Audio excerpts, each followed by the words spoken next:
Hello and welcome to this video. This is Mind the Music and my name is Sami, and this channel is all about music and records. So today we're going back in time all the way to the year 1995. February 27th of 1995, PJ Harvey's third album, To Bring You My Love, was released. Produced by PJ Harvey, John Paris and Flood.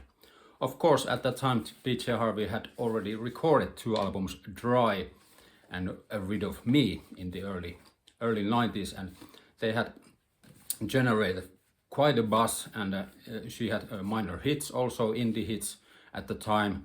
And for example, Kurt Cobain was a big fan in the States, and he had been praising PJ Harvey quite a lot at that time. So those two first records were really like indie rock and really edgy albums with their sound.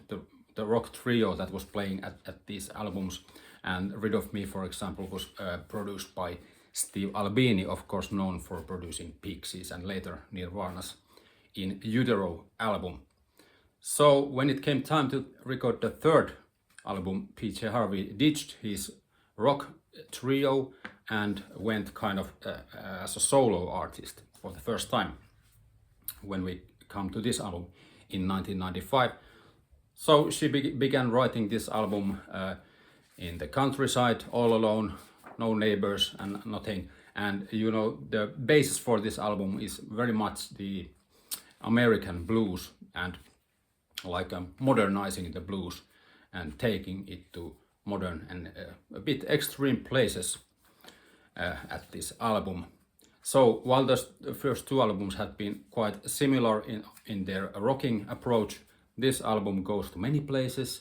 There's very much different sound to this album, and the whole textures and sounds are very much adventurous and going everywhere. You know, you have bossa nova in this album, you have folk music, country influences, Led Zeppelin influences, blues influences, you name it.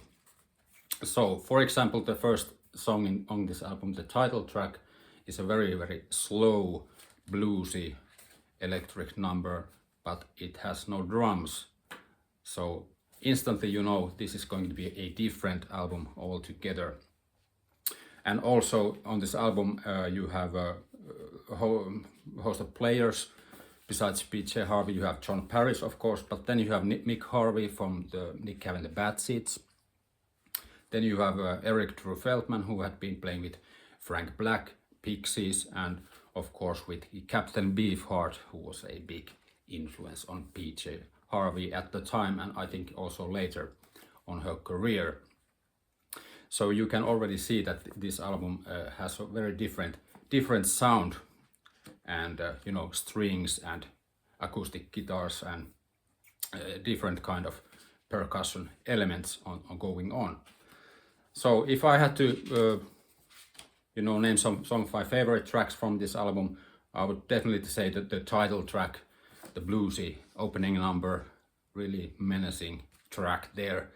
Then of course the singles Come On Billy and especially Down by the Water with its bossa nova rhythms and really nice vocals from PJ on that one, and the string arrangement is gold. And of course maybe Send His Love to Me, which is also like a more of an acoustic number. So you can see this is more of a diverse album. There's only a couple of like rocking tracks, for example Long Snake Moan, which is more of like a Led Zeppelin stomp, the drums hitting like John Bonham at the old times.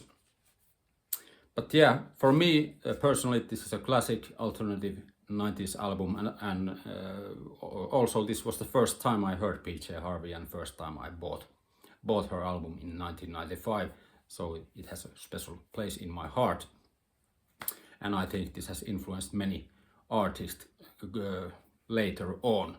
But I think if I had to name one artist that comes to mind in some of these tracks, it's definitely Nick Cave, although PJ Harvey does have her own sound and feeling, but there's something similar about the blues influence and of course the religious images that she has in her lyrics at this time in her career.